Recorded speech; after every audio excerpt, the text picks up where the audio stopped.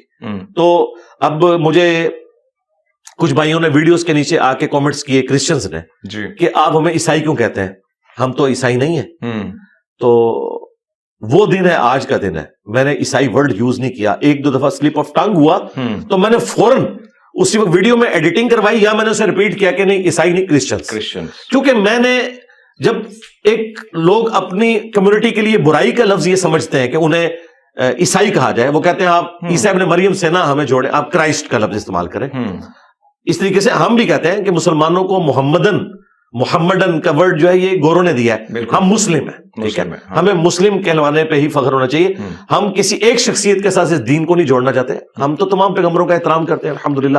تو اس طریقے سے جب کچھ چیزیں پتہ چلتی ہیں تو میں الحمدللہ رجوع کرتا ہوں. لیکن یہ جو پالیٹکس والا معاملہ ہے نا جی, توبہ اللہ بچائے پاکستان کی پالیٹکس سے. دیکھ لیں آپ یہاں پہ کتنے شریف لوگ ہیں, ان کے اوپر کیا کیا الزامات لگتے ہیں, بندہ حیران ہو جاتا ہے کہ کیسے کیسے جھوٹے الزامات. آپ دیکھیں, آپ صحافیوں کی بات کر رہے ہیں جی, حامد میر صاحب کے اوپر جو کچھ صدیق جان صاحب بولتے رہے, پیچھے ہٹے ہیں نا آپ, انہوں نے کہا مجھے الفاظ کا چناؤ میں نے غلط کیا. منصور علی خان نے بڑی اچھی بات کی اپنے ایک ویلاگ کے اندر, انہوں نے کہا کہ آپ ہم سے اختلاف رکھیں لیکن ہمیں یہ کیوں کہتے ہیں کہ ہم نے لفافہ کسی سے لیا ہے, آپ کے پاس کیا ثبوت ہے؟ میری افیلیشن بھی تو ہو سکتی ہے. کیا میں یہ کہوں کہ صدیق جان یا عمران خان صاحب سے لفافے لیتا ہے تو ان کو برا نہیں لگے گا؟ وہ کہیں گے نہیں, ہم اپنی مرضی سے ان کی پالیٹکس کو سپورٹ کرتے ہیں. تو اس طرح کسی اور صحافی کے کیس میں بھی ہو سکتا ہے نا. بالکل. آپ یہ کیوں کہتے ہیں کوئی زر خرید ہے؟ انہوں نے کہا میں اپنی پرانی ویڈیوز بھی ڈیلیٹ کر دوں گا, مجھے وہ الفاظ نہیں استعمال کرنے چاہیے تھے. اور یہ بلوچوں والے مسئلے میں نے حامد میر صاحب کو دیکھا, حالانکہ یہ حامد میر صاحب وہ ہیں جن کی وجہ سے پی ٹی آئی کی گالیاں مجھے خان صاحب کے پرائم منسٹر ہونے کے دور میں کھانی پڑی. آپ دیکھیں, اوریہ مقبول جان صاحب سے میری ملاقات ہوئی 2018-19 میں, وہ جیل میں آئے تھے. اس زمانے میں یعنی اپنے عروج کے اوپر تھے خان صاحب, تو میں نے اس وقت ایک ویڈیو کو ریکارڈ کری, اس میں نے حامد میر صاحب کا بھی ذکر کیا تعریفی کلمات کے ساتھ, شاہ زیب کا اور سلیم صافی صاحب کا, وہ پی ٹی اے والے اس زمانے میں بھی. یہ جی ہاں, آج پی ٹی اے والوں کی آنکھوں کا تارا ہے حامد میر صاحب.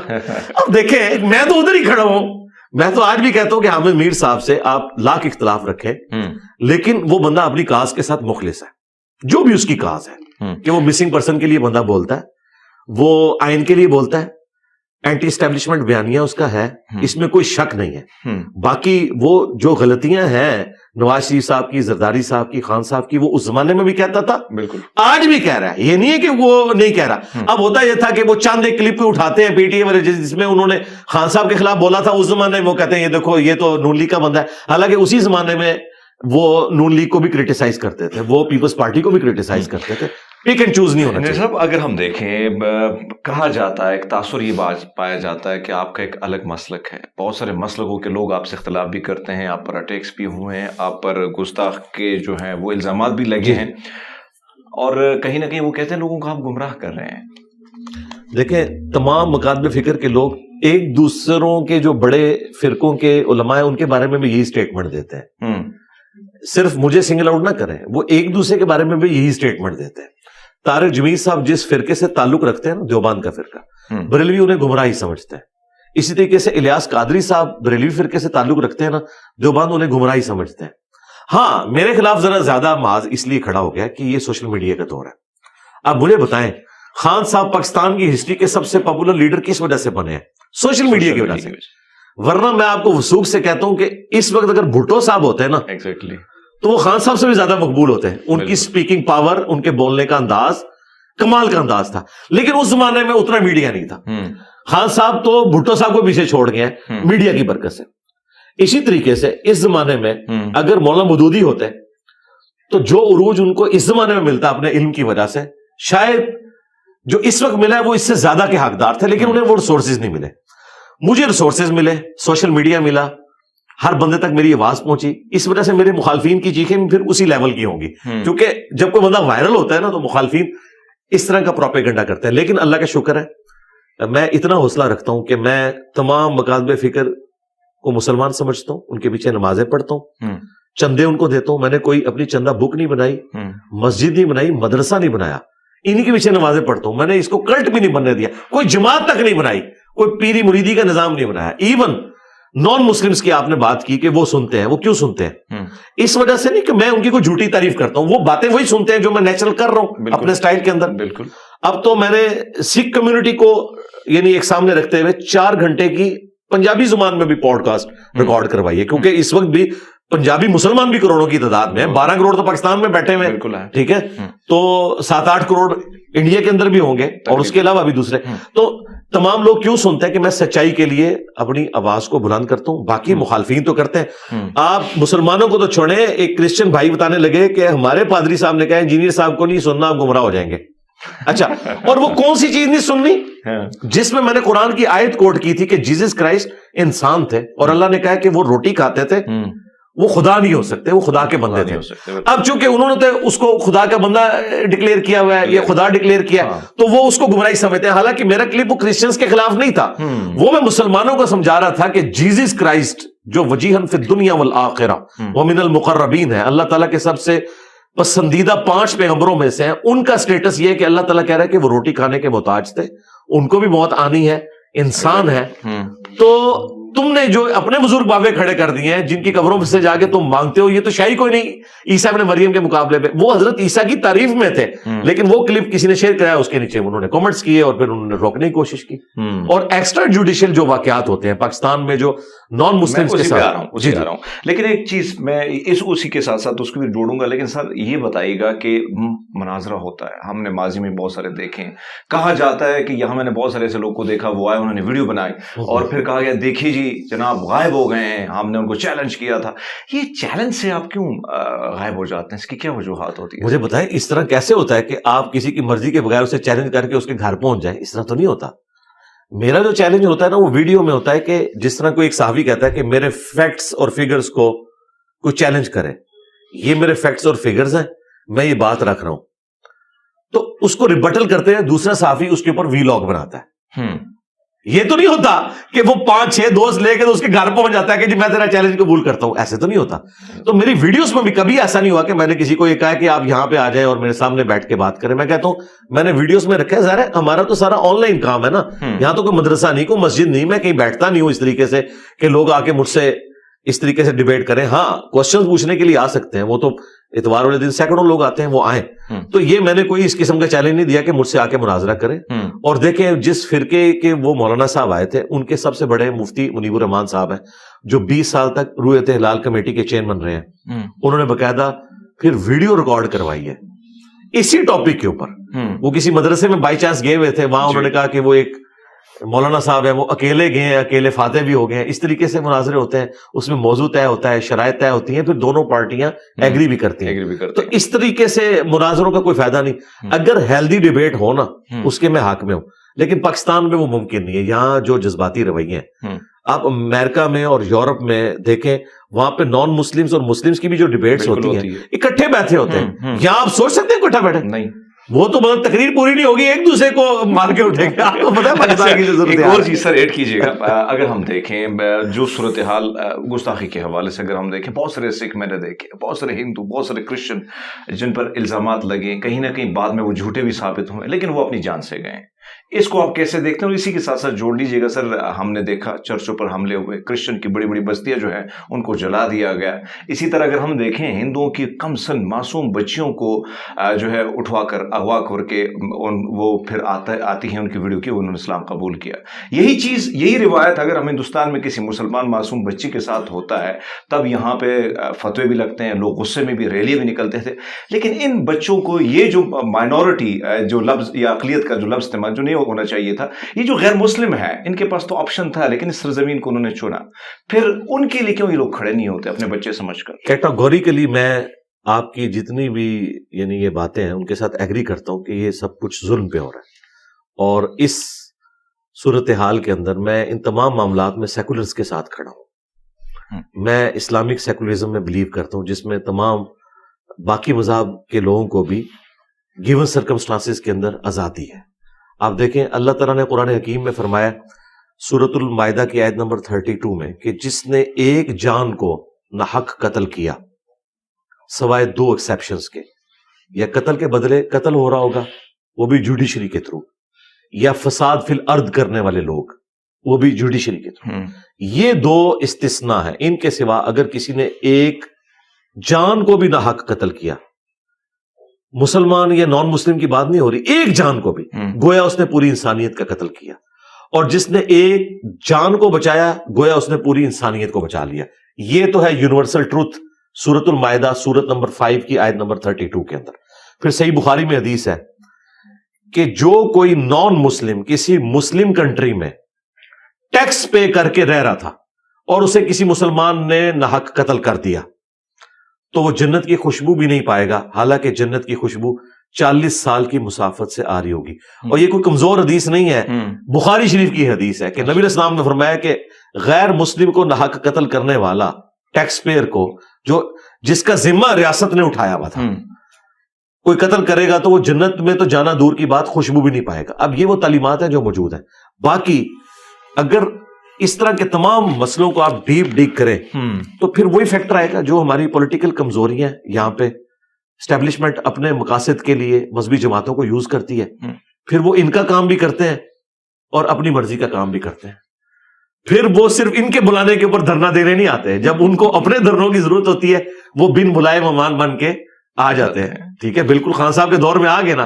یہ لوگ سمجھے تھے کہ 2017 میں ہم نے بلایا تو آپ اگلی دفعہ بھی ہماری مرضی سے آئے گے، نہیں، وہ تو اپنی مرضی سے آ جاتے ہیں، وہ آگے. تو یہ والے سارے معاملات ہوتے ہیں جس کو ہم کنڈیم کرتے ہیں. علماء بھی کبھی اس طرح کی جبری شادیوں کو انڈورس نہیں کرتے. اس طرح کا تو دین ہے ہی نہیں ہے. قرآن میں واضح ہے لا اکراہ فی الدین قد تبین الرشد من الغی. دین گن پوائنٹ پہ آپ کسی کو قبول نہیں کروا سکتے. دین میں کوئی جبر نہیں ہے. اللہ تعالیٰ نے ہدایت کو گمراہی سے الگ کر دیا ہے. جس کی مرضی ہے وہ راستہ اختیار کرے. دعوت دے سکتے ہیں. دعوت میں تو میں اتنی فریڈم رکھتا ہوں کہ میں مسلمانوں میں بھی تمام مکاتب فکر کے لوگ، ایون نان مسلمز کو بھی میں سمجھتا ہوں کہ اگر وہ اپنی بات رکھنا چاہتے ہیں تو رکھے. آزادی ہونی چاہیے، ہر کوئی اپنی بات سامنے رکھے. کیا مسلمان یورپ اور امریکہ میں دعوت نہیں دے رہے ان کو؟ ان کے چرچز کے باہر سٹالز مسلمانوں نے لگائے ہوتے ہیں. یورپ اور امریکہ میں کبھی نہیں انہوں نے روکا. میں سمجھتا ہوں کہ اگر ہم سمجھتے ہیں کہ یہ ایکسیپٹنس جو وہ ان میں ہے غیر مسلموں میں، آپ نہیں سمجھتے کہ مسلمانوں میں بالکل ہونی چاہیے. میں تو اس کے اوپر عامل ہوں. میرے خلاف جن لوگوں نے کفر کے فتوے نکالے نا، انہوں نے آگے نیچے بروشرز تقسیم کیے. میں نے خود دعوت دی کہ آپ تقسیم کریں. میں کانفیڈنٹ ہوں کہ آپ کے اس پروپیگنڈے سے مجھے تو فرق نہیں پڑے گا. اگر میں سچائی کے لیے کھڑا ہوں تو میں علمی طور پہ آپ کا مقابلہ کروں گا. ہاں، ولگر لینگویج نہیں ہونی چاہیے. جہاں یہ توہین مذہب والا مسئلہ لگتا ہے نا، وہاں پہ بعض اوقات ولگر لینگویج کوئی ایسی یوز ہوتی ہے، گالی گلوچ والا معاملہ، وہ ایکسٹراپولیٹ ہو کے اتنا بڑا بن جاتا ہے. اور بعض اوقات لوگ ذاتی مقاصد کی خاطر، جس طرح اسلام آباد میں کئی سال پہلے کی بات ہے کہ ایک چھوٹی بچی جو کوڑا کرکٹ کے ڈھیر سے وہ اٹھا رہی تھی اور وہ جان بوجھ کے، وہ سپارہ بھی نہیں تھا، وہ ایک قاعدے کے کچھ صفحے وہاں گرا دیے تھے. وہ بعد میں مؤذن نے بتایا کہ یہ تو ہم نے ان کو یہاں سے جان چھڑانے کے لیے کیا. پاکستان میں اس وقت جو توہین مذہب والا ایشو ہے یہ اتنا خطرناک ہے. میں تو بھگت رہا ہوں نا خود. میں تو ہمیشہ سے اس حوالے سے کہتا ہوں کہ یہ توہین مذہب والا جو معاملہ ہے، اس کی ڈیفینیشن پہلے آپ واضح کریں کہ کیا ہے توہین مذہب. آپ کس کو سمجھتے ہیں؟ ہر بندے کی ڈیفینیشن ہی ڈفرینٹ ہے. ایک کا وہ عقیدہ ہے، مسلمانوں میں بھی، یعنی مسلمانوں میں جو اہل تشیع ہے کچھ چیزیں ان کے عقیدے کا حصہ ہیں، دوسروں کے نزدیک وہ توہین مذہب ہے. تو یہ توہین مذہب آپ اس کو کیسے ڈکلیئر کر سکتے ہیں؟ توہین مذہب تو وہ ہوگی کہ جو مسلمانوں کی ایگریڈ اپان جو عقائد ہے ان میں وہ توہین مذہب مانی جاتی ہو. مقدسات کا احترام کرنا وہ اپنی جگہ ہے، لیکن جس عقیدے کو ایک فرقہ مانے ہوئے ہے دوسرا اسے توہین مذہب ہی سمجھتا ہے، یہ والے معاملات تو نہیں. پھر نان مسلمز کے کیس میں بھی آپ دیکھنے کی ضرورت ہے. ہمارے نزدیک تو جو جیزس کرائسٹ کو خدا کا بیٹا کہتا ہے یعنی کہ کیتھولک، اور جو اس کو خدا سمجھتے ہیں یعنی کہ پروٹیسٹنٹ، ہمارے نزدیک تو وہ بھی توہین مذہب کے مرتکب ہو رہے ہیں. وہ جیزس کرائسٹ کی بھی توہین کر رہے ہیں، اللہ کی بھی. تو کیا آپ ان کو کاٹ دیں گے؟ نہیں، ہم علمی طریقے سے اپنا موقف ان کے سامنے رکھیں گے، کیونکہ اس میں وہ گالی گلوچ تو نہیں کر رہے نا، شان میں غلوف کر رہے ہیں نا. ہاں، کوئی جیزس کرائسٹ کو گالی دیتا ہے، اب یہ سینسٹیو ایشو ہے. اس کے معاملے میں پھر دیکھنا چاہیے کہ وہ اس کا ذہنی توازن ٹھیک ہے یا نہیں ہے. جذبات میں آ کے دی تو ٹھیک ہے، معافی مانگ لے، لیکن آپ کی بات درست ہے کہ اگر عدالتیں چھوڑ بھی دیں، لوگ نہیں چھوڑتے. سر ایک اور چیز اگر ہم دیکھیں، میں جو میں نے پڑھا ہے, جو میں نے حضرت محمد صلی اللہ علیہ وسلم جی کی لائف جو پڑھی ہے, اس میں نے دیکھا کہ انہوں نے پریکٹیکلی سب کچھ دکھایا آپ لوگوں کو. اور کبھی دکھ کو ہم دیکھتے ہیں کسی, یعنی جس کو آپ کافر کہتے ہیں, کسی غیر مسلم کے گھر وہ جاتے ہیں تو کھانا بھی کھاتے ہیں, بیٹھتے ہیں, دکھ سکھ شیئر کرتے ہیں. یہ ساری چیزیں, میں ٹرکی مسلمانوں کے ساتھ رہا ہوں, دیگر مسلمانوں کے ساتھ رہا ہوں. خوشیاں آتی ہیں, ویساکھی آتی تھی, ہماری جلیبی بھی بانٹ کے کھائی جاتی, دیے بھی جلائے جاتے تھے ساتھ میں, کہیں نہ کہیں کرسمس کا کیک بھی عید کی آتی ہیں تو ہم بھی اسی طرح سیلیبریٹ کرتے ہیں. کیوں ایک خوف ہوتا ہے کہ جب میری عید آتی ہے مجھے ایون, یعنی آپ میرا سوشل میڈیا پہ دیکھیں, دیوالی ہوتی کوئی مبارکباد بھی بہت کم ہی لوگ آپ کو دیں گے, خوف میں مبتلا ہوتے ہیں کہ کہیں فتویٰ نہ آ جائے, کہیں نہ کہیں وہ سمجھتے ہیں کہ شاید ہم اپنے مذہب سے دور ہو جائیں گے. اس خوف کو کیسے آپ لوگ نہیں سمجھتے, آپ لوگوں کا فرض ہونا چاہیے اس چیز کو دور کریں؟ کیا ایسا ہے کہ مذہب سے دور ہو جائیں گے اگر ہمیں مبارکباد؟ دیکھیں, ہمیں جو ایک ریزرویشن ہے نا کسی بھی نان مسلم کی مذہبی ایکٹیویٹی کے ساتھ, کہ وہ کوئی شرکی ایکٹیویٹی نہ ہو, اس میں تو ہمارا دین ایک سینسٹیو ہے کہ ہم شرکی ایکٹیویٹی کو سپورٹ نہیں کریں گے جس میں خدا کے ساتھ کسی کو شریک ٹھہرایا جائے. بالکل. باقی جو اپنی رسومات ہیں اس میں اگر ایک دوسرے کو فیسیلیٹیٹ کیا جاتا ہے, مجھ سے لوگ پوچھتے ہیں کہ جی فلاں کرسچنز نے پروگرام کے لیے ہم سے دیگ بنوانی ہے اور ہم مسلمان ہیں, میں نے کہا بنا کے دیں, وہ تو ان کا اور ان کے رب کا معاملہ ہے. لیکن جو شرکی ایکٹیویٹیز ہیں ان میں ہم سپورٹ تو نہیں کریں گے. لیکن یہ آپ کی بات درست ہے کہ انڈیا, پاکستان, بنگلہ دیش اور افغانستان کو بھی آپ شامل کر لیں, یہ ایسے جذباتی لوگ ہیں. اس طرح کے جذباتی لوگ آپ کو دنیا میں کہیں نظر نہیں آتے. ایون عربی بڑے حیران ہوتے ہیں کہ یار تم لوگ کون سا اسلام لے کے چل رہے ہو. حقیقت بات ہے, ان کے ساتھ جب آپ وہاں پہ جاتے ہیں وہ دیکھیں ان کے اندر بڑی ٹالرنس ہے. اور یہ ساری, اچھا یہ والی ٹالرنس آپ کو کسی حد تک نا انڈیا کے مسلمانوں میں پھر بھی نظر آئے گی, کیونکہ وہ صدیوں سے ساتھ رہ رہے ہیں. ہاں, اور انہوں نے ایک دوسرے کو ایکسیپٹنس دی ہوئی ہے, سب کچھ کرتے ہیں. ہم نے بھی بچپن میں خود, یعنی بچپن میں ہم نے یہ منظر دیکھا ہے کہ 10 محرم کا شیعہ کا جلوس نکلتا تھا نا, تو سب لوگ وہ جلوس کو بھلے ایک شوق کی نظر سے دیکھ رہے ہوں لیکن روڈ کے اوپر کھڑے ہوئے ہوتے تھے. کئی اہل سنت نے سبیلیں لگائی ہوتی تھی. یہ جو آج کل آپ کو سیکیورٹی اور یہ تاریں نظر آ رہی ہیں, یہ کچھ تو نہیں ہوتا تھا. یہ تو جب بعد میں ایک پراکسی وار شروع ہوئی ایران اور سعودیہ کی ٹسل کی وجہ سے 80s میں, اور پھر کرتے کرتے معاملات اتنے بگڑ گئے. آپ پاکستان میں دیکھ لیں, آج سے 30-40 سال پہلے کیا صورتحال تھی اور آج کتنی صورتحال خراب ہو چکی ہے. یہ یعنی 80s سے لے کے بعد میں جو کچھ پاکستان کی پالیسیز تھی نا, انہوں نے یہ سارے کے سارے دن دکھائے, اور ان مذہبی جماعتوں کو اتنا مضبوط کیا ہے کہ ان کے ہاتھ میں چلا گیا اسلحہ. نان اسٹیٹ ایکٹ کی جب آپ ٹریننگ کریں گے, اور آج آپ کہہ رہے ہیں FATF کی وجہ سے کہ ہم نے ضرب عزم بھی کرنا ہے, رد الفساد بھی کرنا ہے, بھائی وہ تو ادھر ہی ہے جدھر آپ نے ان کو چھوڑا تھا, ان کا تو قبلہ وہیں پہ ہے, آپ نے اپنا قبلہ بدل لیا ہے, یعنی کہ ہماری نظر میں ٹھیک کر لیا ہے. لیکن جن کا آپ نے خراب کیا ہوا تھا وہ تو اب ماننے کے لیے تیار نہیں ہے. ہاں, تو وہ دیکھ لیں, پھر گند بھی خود ہی صاف کرنا پڑے گا.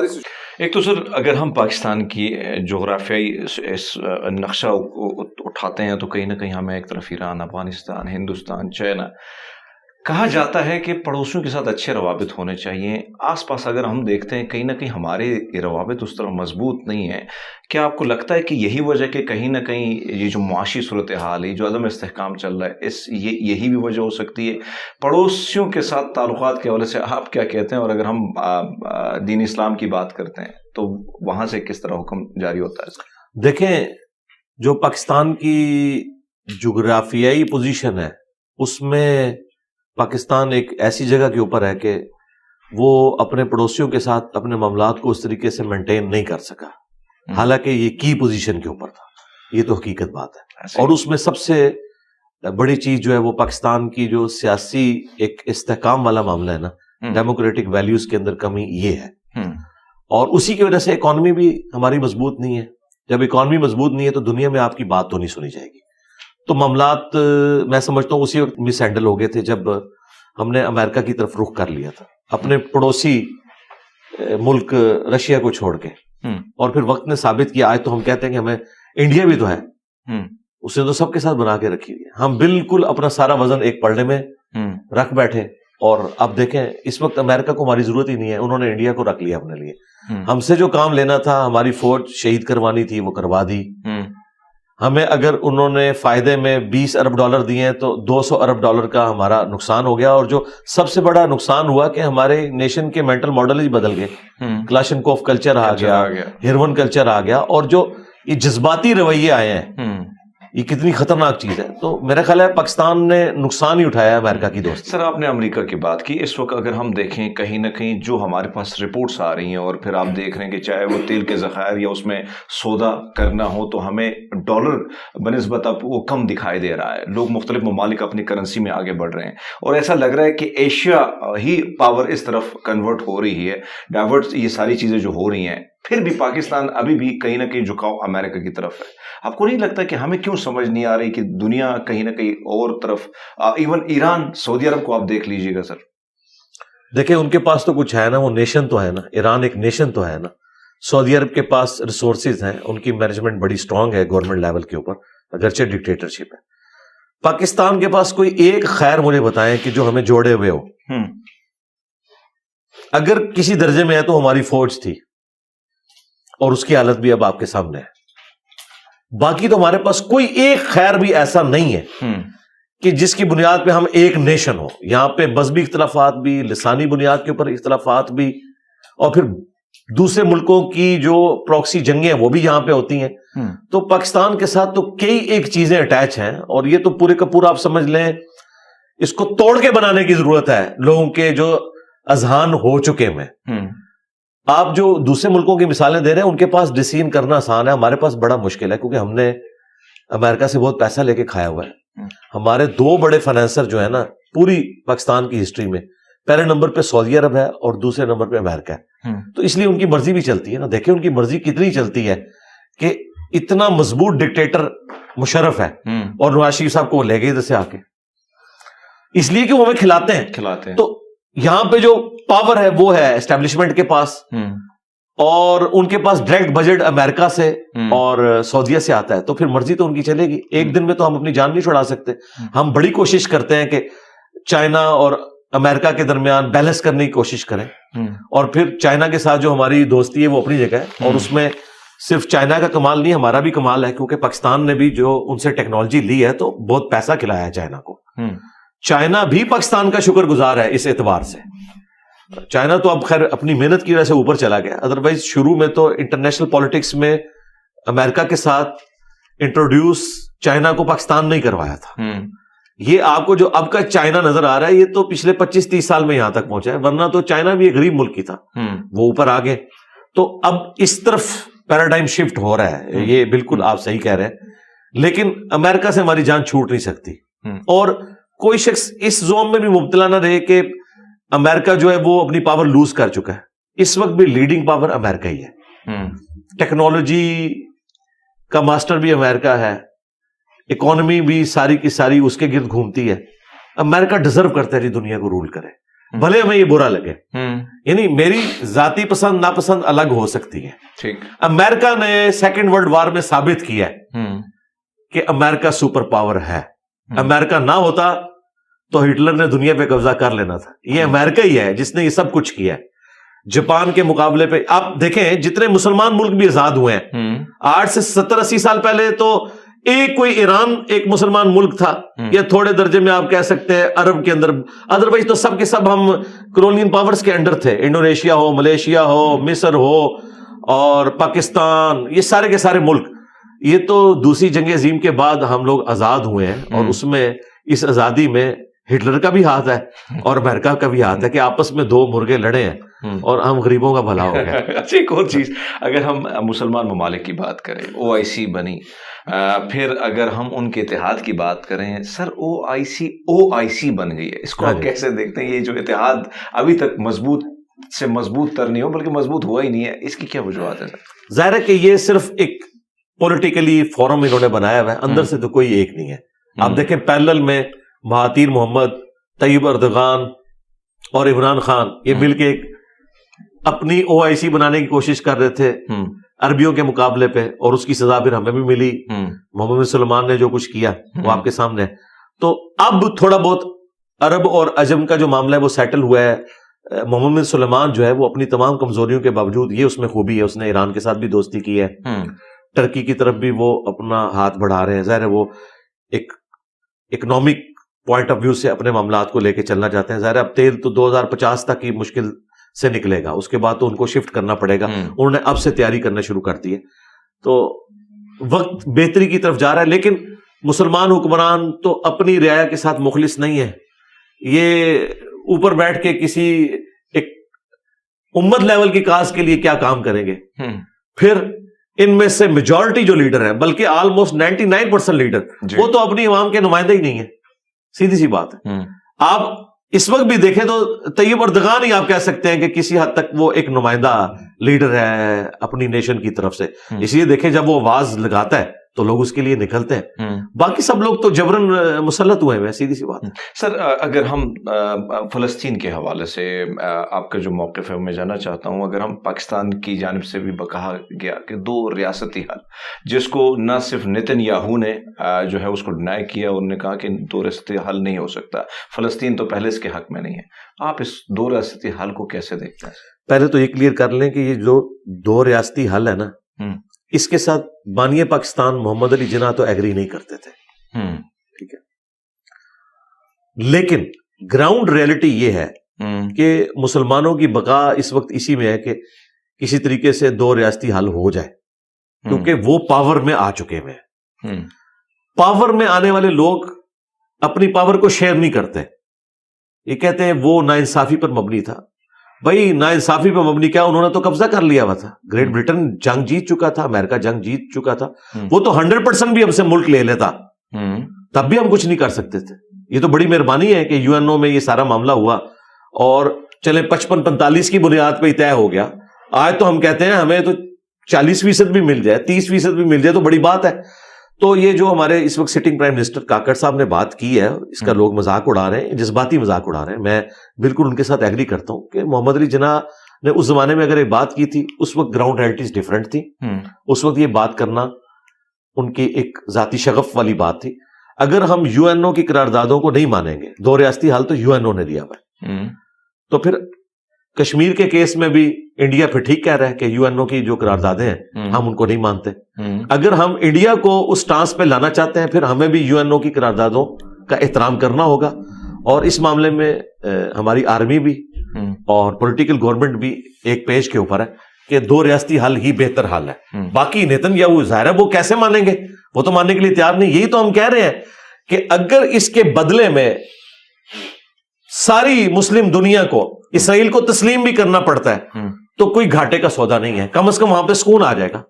پھر پولیٹیکل سٹرگل کریں، اپنے معاملات کو آگے لے کے چلیں، ورنہ یہ حل کوئی نہیں ہونا، کیونکہ وہ فل پاور میں ہے. پیچھے امریکہ ان کے کھڑا ہوا ہے. آپ دیکھیں امریکہ ان کو عام حالت میں بھی $40 ارب ہر سال کا بجٹ دیتا ہے. اس ایک جنگ کے لیے $100 ارب انہوں نے دے دیا ہے، اور جدید اسلحہ ہے ان کے پاس. اور اسلحے کے بغیر تو آپ اس طریقے سے جنگ جیت نہیں سکتے. یہ صرف آپ لوگوں کو ایک جذباتی طور پہ کہیں کہ جی اللہ تعالیٰ آپ کی مدد کرے گا. اللہ تعالیٰ نے معاملات کو اسباب کے ساتھ جوڑا ہے. قرآن میں بھی ہے کہ آپ نے اسباب کو ساتھ لے کے جانا ہے، پھر مسبب الاسباب کے اوپر نظر رکھنی ہے. کہیں یہ نہیں ہے کہ آپ 100 دفعہ دروشی پڑھیں گے تو آپ کا پیٹ بھر جائے گا، یا 100 دفعہ سبحان اللہ کہنے سے آپ کی پیاس ختم ہو جائے گی. آپ نے اپنی ایفرٹ تو پٹ کرنی ہے. ان کے پاس ٹیکنالوجی اس وقت لیٹسٹ ہے. ہمارے پاس F-16 وہ بھی کچھ بیچ میں ضائع ہو گئے، اور ان کے بھی ہمارے پاس پورے پرزے بھی نہیں ہیں. وہ ہم اس کی اوور ہالنگ کے لیے بھی ڈیپینڈنٹ ہے امریکہ کے اوپر. ٹھیک ہے، چند ایک تو بیچ میں سے تباہ بھی ہو چکے ہیں، چند ایک رہ گئے ہیں. ان کے پاس F-35 ہیں. میں اس کو کہتا ہوں 16 دونی 32 3 جمع کرو 35. اور وہ F-35 جو ہے نا، اس کو رن وے کی بھی ضرورت نہیں، وہ ایسے اڑتا ہے اور ایسے لینڈ کرتا ہے. اب ہم ان کے دیے ہوئے پرانے اسلحے کی بنیاد پہ انہیں کیا دھونس لگا سکتے ہیں؟ لوگ کہتے ہیں جی ISPR سخت سٹیٹمنٹ دے. کیا سٹیٹمنٹ دے کہ ایٹم بم پھینک دیں گے اسرائیل کے اوپر؟ یہ ہو سکتا ہے اس ماڈرن دور کے اندر کہ ہم ایٹم بم ان کے اوپر جا کے پھینک دیں؟ تو وہاں تو سارے دنیا کی طاقتیں کٹھی ہیں، تو آپ نے باقی سارے ملک ختم کروانے ہیں. اس کے لیے پولیٹیکل سٹرگل کی ضرورت ہے، اور یو این او سے بیسٹ کوئی فورم نہیں. میں سمجھتا ہوں اسے ایکٹیو کرنے کی ضرورت ہے. اس میں بار بار اپنی آواز کو اٹھانے کی ضرورت ہے. دیکھیں چائنا، رشیا، ایٹ لیسٹ ان کی آوازیں تو شامل ہوئی ہیں. بالکل. امریکہ نے بھی کود پڑنا تھا ڈائریکٹلی جنگ میں اگر رشیا دھمکی نہ دیتا. وہ مسلمانوں کی دھمکی تو کچھ نہیں سمجھتا. تو دیکھیں کچھ فائدہ تو ہوا ہے نا، مزید اس کو آگے لے کے چلیں. سر حماس کی جدوجہد کو آپ کیسے دیکھتے ہیں؟ اس پر آپ کی کیا رائے ہے؟ میں اس میں پہلے بھی اپنی ورڈکٹ دے چکا ہوں. اگر آپ سیاق و سباق کانٹیکسٹ سے ہٹا کے دیکھیں، یعنی ایبسولوٹلی، تو حماس کی ایکٹیویٹی درست نہیں ہے. ظاہر ہے کوئی بھی آزاد ملک یہ برداشت نہیں کرے گا کہ اس کے اوپر اس طریقے سے کوئی جماعت حملہ کر دے. لیکن اگر آپ حماس کی نظر سے دیکھتے ہیں تو ان کے پاس تو اس کے سوا چارہ کوئی نہیں تھا. مرتا کیا نہ کرتا. ریلیٹیولی دیکھیں تو حماس کی جو ایکٹیویٹی ہے وہ کہتے ہیں کہ ہم آلریڈی ان کے ہاتھوں مر رہے ہیں. 95% لوگوں کے پاس پینے کا صاف پانی نہیں ہے اور وہ دنیا کی سب سے بڑی جیل ہے, اور یہ تو نان مسلم خود مان رہے ہیں کہ سب سے بڑی دنیا کی جیل ہے. وہ کہتے ہیں ہم نے تو سسک کے مرنا ہے, تو ایک ہی دفعہ کیوں نہ مر جائے. تو یہ ہم ایکٹیویٹی پرفارم کریں تاکہ دنیا کے سامنے ہم ہائی لائٹ کر سکیں اس مسئلے کو. اور دیکھیں وہ کامیاب ہوئے ہیں. اس سے پہلے تو کوئی ماننے کے لیے تیار ہی نہیں تھا. ہم لوگ بھی بالکل ایک سمجھ لیں سکون کی نیند سوئے ہوئے تھے کہ شاید وہ مسئلہ ایڈریس ہو گیا. وہ تو روزانہ اس عذاب سے گزر رہے تھے. تو اس کے بعد آپ دیکھیں عربیوں کے اندر بھی تھوڑی بہت غیرت جاگی ہے. مصر جیسا ایک لبرل قسم کا حکمران ان کا, وہ بھی ان کے حق میں بیان دے رہا ہے. محمد سلیمان بھی, اس نے بھی کتنی یہ سب کچھ کیا. تو اوور آل حماس کے پاس کوئی چارہ نہیں تھا. لہٰذا جو لوگ حماس کی ایکٹیویٹی کے اوپر اس اعتبار سے کرٹیسزم کرتے ہیں کہ انہیں یہ نہیں کرنا چاہیے تھا, وہ بات ان کی اپنی جگہ درست ہے, لیکن ان کی نظر سے بھی آپ دیکھیں ان کے پاس کوئی اور چارہ نہیں تھا, اس لیے انہیں یہ سب کچھ کرنا پڑا. لیکن میں اس کے باوجود کہوں گا کہ دونوں طرف سے اگر سیولینز مرتے ہیں عام, تو اس میں حماس بھی مجرم ہے اور اسرائیل بھی مجرم ہے. یعنی اگر آپ کی دشمنی ہے تو وہ فوجوں تک رہنی چاہیے. ایک عام اسرائیلی کا, وہ تو اسرائیلی کتنے ہیں جو فلسطینیوں کے حق میں, جو اوریجنل جیوز ہیں وہ تو زائنسٹ موومنٹ کو صحیح نہیں سمجھتے, وہ تو اسرائیل کے قیام کو بھی درست نہیں سمجھتے. انہوں نے تو فلسطین کا جھنڈا لگایا ہوا ہے. امریکہ میں مسلمانوں کے ساتھ وہ شامل ہوئے ہیں اس احتجاج میں, زیادہ نکلے ہیں دیکھیں. اچھا لیکن اب یہاں پہ میں ایک بات کروں گا, وہ لوگوں کو بری لگے گی کہ یار پھر سلام ہے امریکہ کو کہ فاتح ہو کے بھی اپنے بغل بچے اسرائیل کے خلاف اپنے ملک میں پروٹیسٹ کرنے دے رہی ہے. کیا اگر اسرائیلیوں کے ساتھ ظلم ہو, چلیں چھوڑ دیں, ہالوکاسٹ میں جو ہٹلر نے کیا جیوز کے ساتھ وہ تو ظلم تھا نا. کیا یہاں ہالوکاسٹ کے اعتبار سے ہم جیوز کے حق میں ایک بینر بھی اٹھا سکتے ہیں؟ میں بات کرتا ہوں تو لوگ کہتے ہیں جی صاحب یہودیوں کے جائے. اسی کے ساتھ ایڈ کیجئے گا کہ اگر ہم دیکھیں جتنے بھی ممالک ہیں پاکستان میں, تو مجھے یاد ہے کہ میں اس وقت حماس کے حوالے سے, یعنی ایک ریلی تھی فلسطین کی, میں اس میں تقریر کر رہا تھا اور ٹکر میرے پاس ہے کہ اسلام آباد پولیس نے حلہ بول دی جمع اسلامی کے کیمپ پر. لیکن اگر ہم بات کریں غیر مسلم ممالک کی, حالانکہ ہم نے دیکھا کہ ان کی دوستیاں بھی ہیں, قربتیں بھی ہیں ان کے حکمرانوں کی, لیکن عوام وہاں کی نکلی ہے. جیوش نکلیں, کرسچن نکلیں, سکھ نکلیں, ہندو نکلیں. ابھی نائجیریا میں جو ہوا کرسمس ڈے پر 160 بستیاں 160 کرسچن کو زندہ جلایا گیا. آپ نہیں سمجھتے کہ مسلمانوں کو بھی تھوڑا بہت, جب غیر مسلم پہ مشکل وقت آتا ہے تو تھوڑا بہت احتجاج ہونے چاہیے؟ احتجاج تھوڑا بہت نہیں, بہت زیادہ ہونے چاہیے. اور یہ جو آپ نے پاکستان میں بات کی ہے نا جماعت اسلامی کے ساتھ جو کریک ڈاؤن والا معاملہ ہوا, یہی تو چیز بتا رہی ہے کہ پاکستان میں جو ہے وہ ڈکٹیٹرشپ ہے. یہاں پہ ڈیموکریسی ہے ہی نہیں ہے. یورپ امریکہ میں ڈیموکریسی ہے, اس وجہ سے وہ سب کچھ کر لیتے ہیں. وہاں پہ بھی اگر ڈکٹیٹرشپ ہوتی نا تو بیسک ہیومن رائٹس وہاں لوگوں کو نہ ملتے. یہ انہوں نے صدیوں کی محنت کے بعد یہ چیز اچیو کی ہے, ایک دن میں نہیں ہوئی ہے. لیکن ہمارے ساتھ تو وہ ہمارا تو ٹی ناٹ ہی نہیں سٹارٹ ہوا. جس دن ہم اس طرف بڑھیں گے تو یہاں تو ایک بڑا ڈیسیژن کرتا ہے کہ یار چک دو انہوں, وہ بھلے وہ یہ آرڈر دینے کے بعد تہجد کے 2 نفل پڑھ رہا ہوں, اسے کوئی غرض نہیں مسلمانوں کے ساتھ کیا ہو رہا ہے. حکمرانی میں, پالیٹکس میں یہ دنیا دار ہے, ویسے اپنے مذہب میں یہ کہیں گے جی جان بھی قربان ہے. اچھا, اور منافق بھی نہیں, میں نہیں سمجھتا کہ ہمارے حکمران منافق ہیں. میں نے قریب سے بڑوں کو بھی دیکھا ہے, وہ اپنی پرسنل زندگی میں خوف خدا بھی رکھتے ہیں, لیکن پتہ نہیں پالیٹکس کا جب معاملہ آتا ہے نا, ساری کی ساری چیز جو ہمارے پولیٹیکل لیڈرز کرتے بھی ہیں. ویسے آپ ان کے بھاشن دیکھیں, اتنی اچھی سی تقریریں ہیں. بالکل. اور پھر میں وہ آپ کے خان صاحب کی بات کروں گا. خان صاحب جو تقریریں کرتے تھے آنکھوں میں آنسو آ جاتے تھے. نواز شریف صاحب بھی کرتے تھے. نواز شریف صاحب کی تو تقریر کی کمپیٹنسی لیول ہی نہیں ہے نا خان صاحب کے مقابلے میں. خان صاحب جس طرح مذہب پہ بولتے تھے, جس طرح بیسک ہیومن رائٹس کے اوپر بات کرتے تھے, آنکھوں میں آنسو آ جاتے تھے. مجھے تو لگتا تھا آج ہی ملک میں انقلاب آ جائے گا, لیکن الٹیمیٹلی وہ بھی پھر بڑوں کو ایکسٹینشن ہی دیتے رہے. سر آخری کوشچن ہے میرا, اور کچھ نام جو مذہبی جماعتوں کو لیڈ کرتے ہیں ان کے حوالے سے آپ نے ایک جملہ بولنا ہے. مولانا فضل الرحمان صاحب کے حوالے سے آپ کیا کہتے ہیں؟ مولانا فضل الرحمان صاحب کو جو اللہ تعالیٰ نے گفتگو کا ملکہ دیا نا جی, وہ میں نے اور کسی مذہبی جماعت کے لیڈر میں نہیں دیکھا. ایون پولیٹیکل جماعت کے لیڈر میں بھی انہیں گفتگو کا ڈھنگ آتا ہے, پریسائز گفتگو کرتے ہیں, بہت اچھی گفتگو کرتے ہیں. سراج الحق صاحب, سر سراج الحق صاحب کی شرافت کو سلام ہے جی, اور وہ اصول کے لیے کھڑے ہوئے ہیں. دیکھیں وہ پی ٹی آئی کے ساتھ رہے لیکن ہیپی اینڈنگ کے ساتھ ایک دوسرے سے جدا ہوئے. یہ پاکستان کی ہسٹری میں پہلی دفعہ ہوا ہے کہ 2 جماعتیں اکٹھی رہ کے علیحدہ ہوں اور ایک دوسرے کو گالی گلوچ نہ کریں. اور اس میں سب سے بڑا کردار میں سراج الحق صاحب کا سمجھتا ہوں کہ انہوں نے ایسی تربیت کی ہے اپنے جماعت کے لوگوں کی، اور وہاں پہ ڈیموکریٹک ویلیوز موجود ہیں. شریف النفس انسان ہے جی سراج اللہ. سر حافظ سعد رضوی صاحب کے حوالے سے سعد رضوی صاحب کو دیکھ کے تو اب لگتا ہے کہ یہ نعمت ہے اس نیشن کے لیے. خادم رضوی صاحب تو کسی کے کہنے میں نہیں تھے اور وہ جذبات میں بہت آگے چلے گئے تھے. سعد رضوی صاحب کو ہمارے بڑے گھر والوں نے جو دنیا کی آسائشیں اور یہ سب کچھ دکھائی ہیں تو ان کا وہ ڈنگ نکل گیا ماشاءاللہ، میٹھے میٹھے بن گیا. ڈاکٹر طاہر القادری صاحب کے حوالے سے ڈاکٹر طاہر القادری صاحب نے تو سیاست چھوڑ دی ہے، اور میرا خیال ہے یہ بہت پہلے انہیں ڈسیزن کر لینا چاہیے تھا.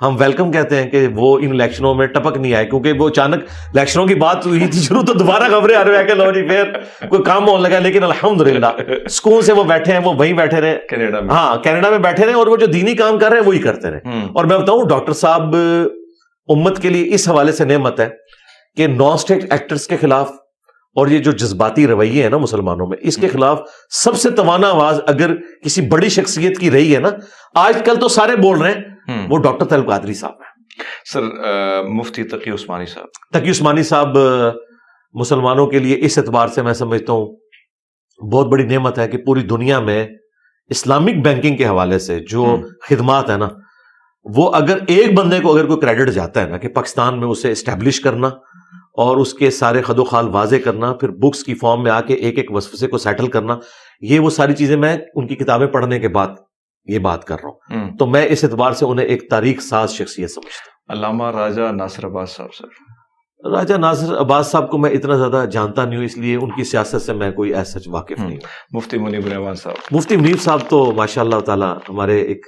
میٹھے مفتی صاحب ہیں، اور کبھی کبھار غصے میں آتے ہیں، لیکن اوور آل ماشاء اللہ ان کا جو بولنے کا سٹائل ہے اور نپی تلی گفتگو کرنا، میں سمجھتا ہوں کہ اسٹیبلشمنٹ کے لیے ایک بہت بڑی نعمت ہے کہ جب بریلوی وائلنٹ ہوتے ہیں تو ان کے ذریعے وہ ان کو قابو کر لیتے ہیں. بہت شکریہ. آپ کا جو موقف تھا ہم نے عوام کے سامنے رکھا. آپ سب کا بہت شکریہ. جزاک اللہ.